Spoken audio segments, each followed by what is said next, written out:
In 1970, the median income was $9,000, and the median home was $23,400. So if you were saving 30% of your income to buy a house, then it would have taken you 7 years to buy your house outright. In 2024, the median income is $59,200, and the median home is listed at $413,000. If you are saving 30% of your income today to buy a house, then it would take you 21 years of work in order to buy a house outright, which is about a 300% decrease in buying power from a worker 50 years ago. If inflation had been linear, then the median house should cost $189,000 today, and the median worker should be making about $73,000 a year, but that is not the case. The gap between real wages and the cost of, well, everything, has been slowly growing over time, especially since 2019, and especially when you add in the debt that Americans carry from things like cars, credit cards, and student loans on top. And so today, I want to talk about just how bad the situation is for the average worker in the United States. But more importantly, what you can actually do about it. This is going to be real advice for real people who love themselves and who don't want to work in cybersecurity, invest in crypto, or move to Texas. And as usual, it is a lot to go over, so please be sure to like this video, subscribe if you are new,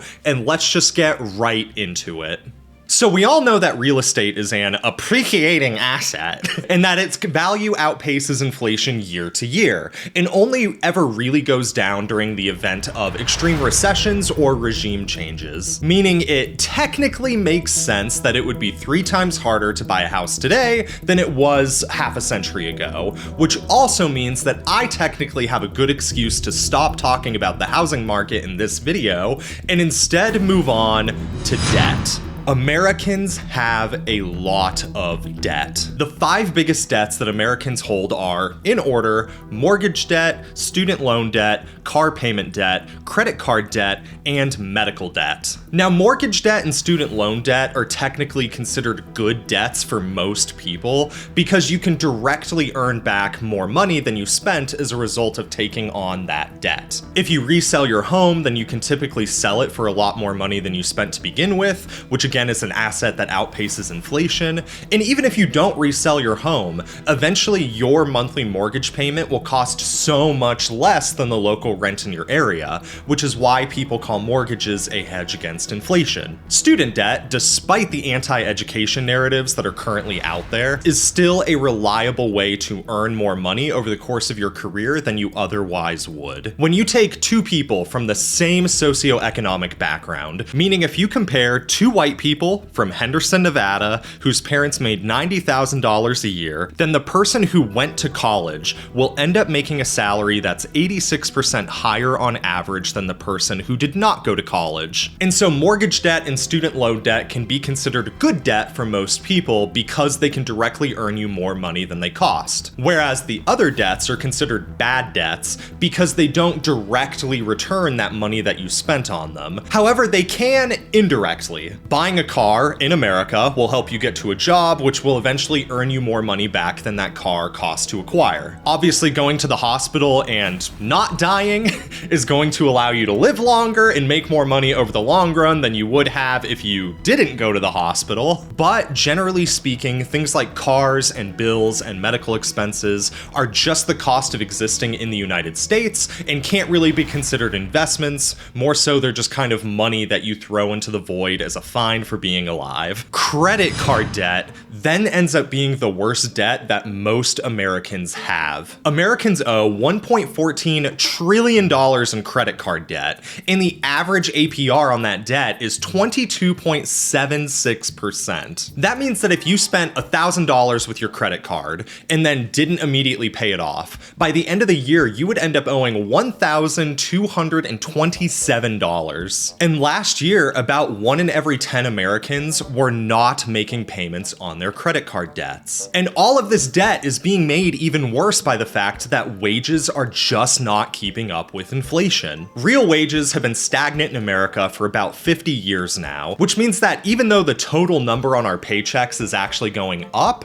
our buying power has been slowly decreasing over time. If you wanted to have the same buying power as the median worker in 1974, you would need to make about $75,000 a year, which is 25% higher than what the median earner is making right now. And if you wanted the same standard of living as somebody in 1974, then you would actually have to make above $80,000 a year and have zero debts in order to even begin to qualify for the median home in today's market, which means that the top 25% of earners are the only Americans who even stand a chance to emulate the standard of living that the median worker had 50 years ago, because employers have not been giving raises to match this increase in cost of living. Even though workers had an advantage back in 2021, we have quickly regulated back into a norm where companies are only increasing salaries by 3 to 4% every year. And on top of that, extra compensation through things like bonuses are getting slashed as companies look to cut costs. So what can you do about this?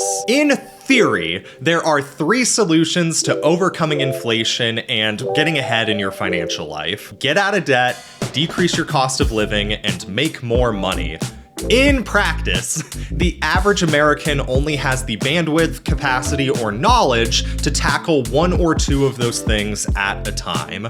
And which thing you choose to tackle is going to be highly dependent upon your knowledge base, your ability, and where your biggest pain points are. So I'm gonna start with credit card debt just because that's the biggest pain point for so many people. If you don't have credit card debt, you can skip ahead to this point in the video. If you do have credit card debt, then you really need to get that under control. Paying over 20% in interest is insane. And if you're making minimum payments, your debt might never go away. If you owe $1,000 at 22% APR and you're making minimum payments to Wells Fargo of $25 a month, it will take you 6 years to pay off your credit card, assuming that you never touch it ever again. Credit cards are super predatory and are designed to trap you in debt forever. And so even if it doesn't feel like a big win, just biting the bullet and paying off your credit card as soon as humanly possible is going to save you so much money over the long run that I really can't overstate just how important it is to make your credit card debt go away. Now, if you have medical debt, or you know that you're gonna have medical debt because you have a chronic health condition, then you have 2 solutions. Move to Canada, or get a job with better insurance. I'm a university employee, so my annual deductible is $500 a year. After hitting $500, which is super easy in America, I then give a $25 copay every single time that I use medical services for the rest of the year, and that is all that I end up paying ever. The overwhelming majority of Americans, however, spend a lot more money in monthly premiums and their annual deductibles than I do before their insurance actually kicks in. And that makes it super easy for people with chronic health conditions to rack on tens of thousands of dollars of medical debt as the years go on. And so as much as it might sound like a joke, going into the public sector for the insurance alone is a very real consideration that a lot of you could be making if you know that you might be taking on a lot of medical debt. Speaking of the public sector, it is also a legitimate way to tackle your student loan debt if you worry that you're not going to make enough money to pay it off in 10 years. Public service loan forgiveness is a system in America that allows people like teachers, firefighters, and really anyone else defined as doing public service to get their student loans forgiven after a certain amount of time. And so if you're graduating in biochemistry and you're not sure about whether you want to work in the natural resources research lab or at a pharmaceutical lab, and you know that you're going to be graduating with a lot of student loan debt, maybe consider working for the NR lab. Your student debt will end up going away, you'll be doing a good thing for the earth, and you won't be working for the most evil industry in America. So really, it's a win-win-win. A bonus tip to avoid getting into even more debt in the future is actually to improve your credit score. Now, I've already made a video about this, so I'm not going to harp on this topic too much, but as long as your debt utilization ratio stays between 1 and 29%, as long as you're making timely payments on your credit-based debts, and so long as you don't close out any credit cards even when they're no longer active, that way you can maintain a good length of debt, then your credit score will improve over time. I know I just vilified credit card debt, but as long as you're smart about this, getting a better credit score can help you get a better interest rate on higher loans. And so over the long run, you will end up being financially better off than somebody else in your life who makes the exact same income as you do, but who has a worse credit score. Another strategy for improving your financial life is to simply reduce your cost of living. I'm not going to go all Gen X on you and say that iced lattes and avocado toast are the reason why you're broke, but there are some controllable factors in cost of living that end up messing up a lot of people. In the United States, transportation is huge. I had a friend of mine who decided to move 30 minutes away from work in order to save $200 a month on rent. That decision ended up costing him an additional $480 a month in gas alone, to say nothing of the eventual wear and tear that that will have on his car, and to especially say nothing about the psychological toll that adding an hour to your commute every day will eventually have on him. If you can safely live near your job, or if you can reliably make the same amount of money doing a remote job, then you could save an insane amount of money on transportation costs, potentially hundreds if not thousands of dollars a month depending on where you live. And so paying extra in rent might ironically go a long way to bring down your overall cost of living. Something to think about. Speaking of living expenses, Americans are now spending $300 a month on average going out to restaurants on top of the $478 a month on average that they spend on groceries. And so that's 38% of the food budget going towards an optional expense that a lot of people could dramatically bring down. Learning how to meal prep will save you an unfathomable amount of money and time that you would otherwise have to spend buying separate ingredients for and then separately preparing an individual breakfast, lunch, and dinner every single day, 7 days a week. Crockpots, casseroles, curry, chicken and rice in a stained Tupperware container. I don't really care. Unless you have a big cultural incentive to cook a grand meal every day, or unless you make so much money an hour that it actually makes financial sense for you to eat out every meal or hire a private chef just for the sake of saving your time, then it is time to start meal prepping, baby. But the biggest expense that people spend every month by far is on rent. Now, rent is scary because a $500 difference can take you from living in this to living in this. And I know that I just told you to spend extra money to live near your work, but the opposite effect is also true. Trying to work near where you live could also save you a ton of money over the long run on rent expenses. I live in a rural area. I know a lot of people who live in a small town and commute a super long way every day because they feel like the closest big city to us is the only way to reliably make money. But no, there are a lot of positions near me that pay six figures for all kinds of skills and things like tech, marketing, really anything business related that a lot of people ignore because they don't think that opportunities exist near where they live. And so if you just keep your eye on the job boards and try to get a job near where you're living, then that could end up saving you a ton of money overall on rent that you would otherwise have to spend to go live in some condo in the big city. And now, if you do know that you're going to be living where you are for a while, then you should really consider what's called house hacking. This is where you buy a duplex as your primary residence, and then you live in one half of it while charging someone else rent to live in the other half. And so if you're strategic about this, you can end up offsetting your mortgage burden completely by the other person's rent, while you then save up that money to eventually make a down payment on your dream house several years down the road.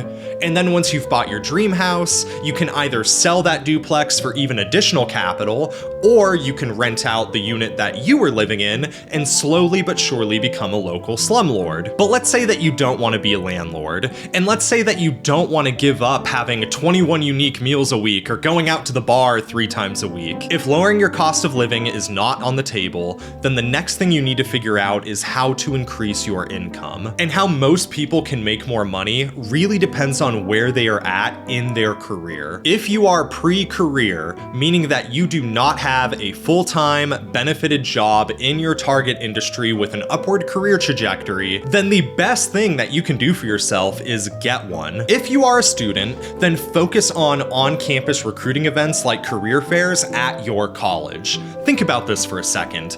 Companies are spending time, money, and human capital in order to actively go to your school to recruit people like you. You know that they're actually interested in hiring college grads, and you know for a fact when a company is at a career fair that entry level means entry level. And so even if it's not going to be your forever job, using your school's recruiting infrastructure to launch into the professional workforce is a really powerful tactic to starting out your career making a lot of money. If you are not a student, then at the very least make sure that you are working a full-time job with benefits. If an office worker makes a $50K salary, then their total compensation package is actually going to be closer to about $70,000 when you add in retirement, insurance, and anything else that the employer provides. If you're working a job that caps out at 29 hours a week and does not offer insurance benefits, you would have to make $48 an hour to have the same compensation situation that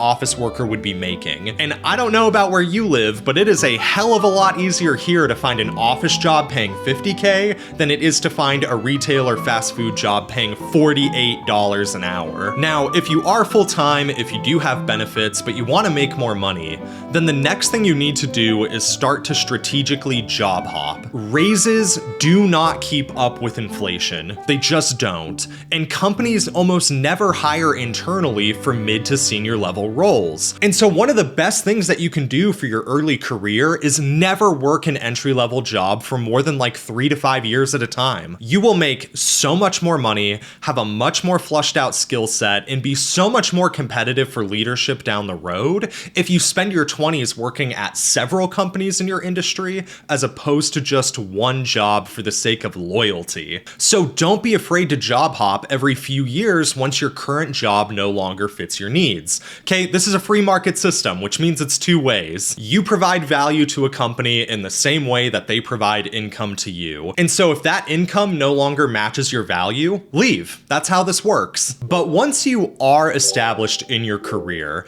then it's time to start thinking about what steps you are going to take towards financial freedom. Whether it's investing, consulting, starting your own business, having a side hustle, or even going for super high paying jobs like a C-level position at your company, there are all kinds of ways to skyrocket your income once you've developed enough skills and therefore enough leverage in your field. Like, I'm personally trying the YouTube thing now because I have spent 7 years analyzing the job market and working with, teaching, and consulting literally thousands of students and companies. But I'm also getting a second master's degree. I'm also speaking at conferences. I'm developing more skills, and I'm doing things that will help make me competitive for leadership if the content thing eventually doesn't end up working out. I have options, and you have options. And if you would like to learn how to better leverage your options and how to better understand the way that today's job market actually works, then subscribe to this channel and definitely check out one of my other videos that ends up being interesting or relevant to you. I will see you over there.